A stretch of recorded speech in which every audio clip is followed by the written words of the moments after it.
حضرت عمر بن الخطاب رضی اللہ عنہ کی زندگی کا ایک اہم واقعہ۔ حضرت عمر کا اسلام قبول کرنا۔ حضرت عمر بن الخطاب رضی اللہ عنہ کی زندگی کا ایک اہم لمحہ ہے ان کا اسلام قبول کرنا۔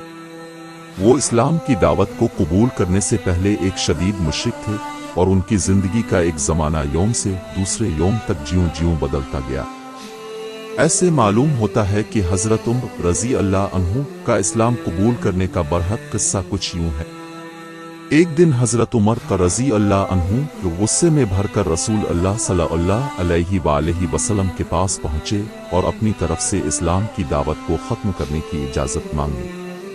لیکن جب وہ رسول اللہ صلی اللہ علیہ وآلہ وسلم کے پاس پہنچے تو انہیں سیدنا جبرائیل علیہ السلام کی واضح حضور کی خبر دی کہ اللہ تعالیٰ نے ان کے دل کو اسلام کی راہ میں راہ دی ہے اور وہ اب مسلمان ہیں۔ اس واقعہ کے بعد حضرت عمر بن الخطاب رضی اللہ عنہ کا دل ایمان سے بھرا اور وہ ایک مسلمان بن گئے۔ حضرت عمر کا اسلام قبول کرنا اسلام کی تاریخ میں ایک اہم واقعہ ہے اور ان کی مثال ہمیں ایمان کی قوت اور توبہ کی اہمیت کی طرف رہنمائی کرتی ہے۔ ان کی زندگی اور ان کی خدمات اسلامی تاریخ کے اہم حصوں میں شامل ہیں اور ان کی قیادت میں اسلامی امپائر کی تشکیل ہوئی۔